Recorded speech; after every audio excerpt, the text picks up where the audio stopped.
আসসালামু আলাইকুম ভিউয়ার্স, আপনাদের সামনে আবার নতুন আরেকটি ভিডিও নিয়ে হাজির হয়েছি। আজকের ভিডিও হইল আমি মুন্না ভাই আমার বোনেরা মিলে যাইতেছি সরিষা খেতে ছবি তোলার লাগে আর কি। আর সরিষা ক্ষেত কিন্তু আমাদের বাড়ি থেকে বেশি দূরে না, কাছেই। তো চলেন সরিষা খেতে যাওয়া যাক।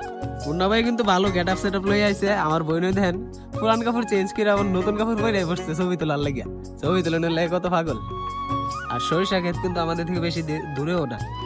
আর এবার কিন্তু সরিষা ক্ষেত খুবই কম হয়েছে, আর অন্য অন্য বছর কিন্তু আরো বেশি সরিষা ক্ষেত করতো আর কি।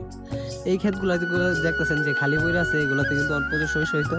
দেখেন সরিষা ক্ষেতে আইতে না আইতে তারা ছবি তোলা শুরু করেছে আমার বোনেরা।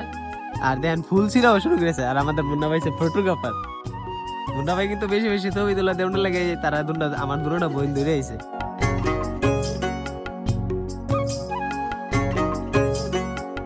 আর এদিকে আমাদের নুরু কাকা, যিনি কিনা ক্ষীরা খেতে নিরাইতেছে আর কি।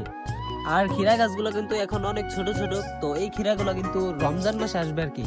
আর আমি আপনাদেরকে রমজান মাসে দেখাবো যে ওই সময় ক্ষীরাগুলো কিভাবে পারে। আর ক্ষীরা গাছ শুধু তারা নিরাই দিতেছে আর যত্ন করতেছে আর কি। আমাদের ছবি তোলা শেষ, তো আমরা এবার বাড়ি চলে যেতেছি। মুন্না ভাই কিন্তু ছবি তুলছে না, শুধু আমি আর আমার বোনেরা ছবি তুলছি। মুন্না ভাই ছবি তুলবে না।